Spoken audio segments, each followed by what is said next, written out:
আর এই মুহূর্তে নজর রাখতে হচ্ছে যে খবরের দিকে। সিজিওতে হাজিরা রথিন ঘোষের পুরো নিয়োগ মামলায় তলব ইডির। আরো একবার জানাবো, বহুবার হাজিরা এড়িয়েছেন সিজিওতে, এবার হাজিরা রথিন ঘোষের। অনুপ রয়েছে আমার সঙ্গে। অনুপ, বহুবার হাজিরা এড়িয়েছেন প্রাক্তন মন্ত্রী রথিন ঘোষ, আর এবার সিজিওতে হাজিরা, কি আপডেট? পরপর তিনবার হাজিরা এড়ানোর পরবর্তী ক্ষেত্রে সিজিও কমপ্লেক্স ইডি দপ্তরে তিনি কিন্তু এসে পৌঁছলেন। যে প্রাক্তন মন্ত্রী রথিন ঘোষ, তাকে বারবার তলব করা হয়েছিল পৌর নিয়োগ দুর্নীতি মামলার ক্ষেত্রে। যখন অয়নশীলকে গ্রেপ্তার করা হয়েছিল, তার বাড়ি থেকে নথি উদ্ধার হয়েছিল, অয়নশীলকে জিজ্ঞাসাবাদ করা হয়েছিল। সেক্ষেত্রে পৌরসভা তৎকালীন যে চাকরি সুপারিশ থেকে শুরু করে চাকরি দেওয়ার একাধিক অভিযোগ ছিল, বিনিময়ে টাকা প্রসঙ্গ উঠে এসেছিল। এবং এক্ষেত্রে পরপর তাকে তলব যখন করা হচ্ছিল, সেক্ষেত্রে তিনি গড়া দিচ্ছিলেন। এবং এর আগে ভোটের পরবর্তী ক্ষেত্রে তিনি দেখা যায় তলব করলেও তিনি হাসপাতালে চিকিৎসা এমনটা জানানো হয়েছিল। কিন্তু আজকে তাকে আবার আসতে বলা হয়েছিল। তিনি নির্ধারিত সময় সেই 10:30টার কিছু আগে তিনি কিন্তু ইডি দপ্তরে এসে ইতিমধ্যেই পৌঁছেছেন এবং ইডি তদন্তকারী আধিকারিক তাকে জিজ্ঞাসাবাদ করবে। মূলত অয়নশীলকে জিজ্ঞাসাবাদ করতে তথ্য মিলেছিল, সেই তথ্য প্রসঙ্গে জিজ্ঞাসাবাদ করা হবে এমনটি ইডি সূত্রে খবর। এর আগে ভোটের আগে পরপর তিনবার তাকে তলব করা ছিল প্রাক্তন মন্ত্রীকে। তিনি প্রত্যেক ক্ষেত্রেই গহরি ছিলেন এবং তৎকালীন যিনি পৌরসভার চেয়ারম্যান ছিলেন, সেক্ষেত্রে কিন্তু অয়নশীলের সঙ্গে যোগাযোগ হয়েছিল এবং সেখানে চাকরি সুপারিশ থেকে একাধিক অভিযোগ উঠে এসেছিল। অয়নশীলের যে সল্টলেকের বাড়ি, সেই বাড়ি থেকে একাধিক নথি উদ্ধার হয়েছিল। সেই প্রসঙ্গে সুজিত বসুর পাশাপাশি রথিন ঘোষেরও নাম উঠে এসেছিল এবং সেই কারণেই তাকে জিজ্ঞাসাবাদের জন্য তলব করা হচ্ছিল বারবার। প্রতিটি ক্ষেত্রে তিনি গড়াজির থাকার পরেও দেখা গেল আজকে যখন তাকে আসতে বলা হয়েছে, তিনি সশরীরে ইডি দপ্তরে এসে পৌঁছেছেন। সকাল 11টার কিছু পরেই তাকে জিজ্ঞাসাবাদ করা হবে এমনটি ইডি সূত্রে খবর। তার কারণ এই পৌর নিয়োগ দুর্নীতি মামলায় কিন্তু একাধিক ব্যক্তির নাম উঠে এসেছিল এবং এই পৌর নিয়োগ দুর্নীতি মামলাতেই পরপর তাকে তিনবার আগে তলব করা হয়েছিল।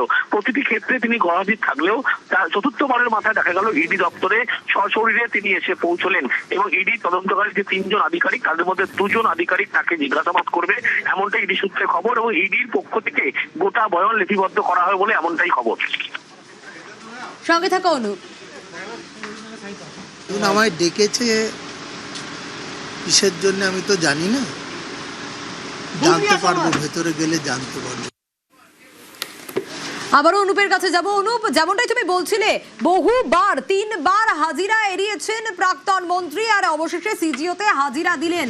কি মামলার ক্ষেত্রে, এই যে নিয়োগ দুর্নীতি মামলা, একটু তোমার কাছ থেকে ডিটেল জানতে চাইবো বিষয়টা দর্শকদের জন্য।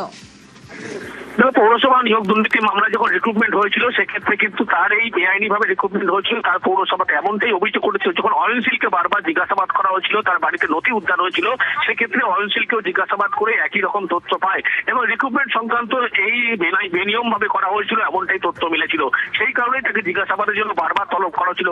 পরপর তিনবার তলব করা হলেও ভোটের কাজে তিনি ব্যস্ত রয়েছেন এমনটা জানিয়েছিলেন এবং তার পরবর্তী ক্ষেত্রে তিনি জানিয়েছিলেন যে অসুস্থ ছিলেন। কিন্তু চতুর্থবারের মাথায় তিনি ইডি দপ্তরে আসলেন। ইডি দপ্তরে তাকে ইতিমধ্যে জিজ্ঞাসাবাদ পর্ব শুরু করা হয় দুজন আধিকারিকের পক্ষ থেকে। তার কারণ এই যে রিক্রুটমেন্ট সংক্রান্ত মামলায় তার বিরুদ্ধে একাধিক অভিযোগ করেছিল। যেমন প্রাক্তন মন্ত্রী সুজিত বসু, তার বিরুদ্ধে যে অভিযোগ ছিল, তারই পাশাপাশি তৎকালীন যেহেতু চেয়ারম্যান সেখানকার পৌরসভা ছিলেন এবং তার বিরুদ্ধে কিন্তু এই অভিযোগ একই রকম ছিল।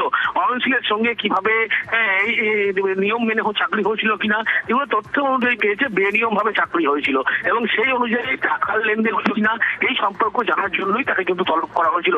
এই সংক্রান্ত বিষয় নিয়ে ইডির পক্ষ থেকে তাকে তলব করে আজকে জিজ্ঞাসাবাদ করা হবে এবং রিক্রুটমেন্ট সংক্রান্ত এই মামলায় পৌরসভার ক্ষেত্রে সেক্ষেত্রে তাকে আজকে তলব করা হয়েছে এবং 11টার পরেই তাকে জিজ্ঞাসাবাদ শুরু করা হবে বলে এমনটাই ইডি সূত্রে খবর। বেশ,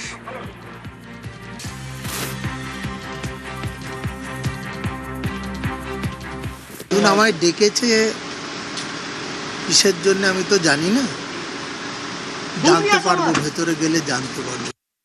Coming up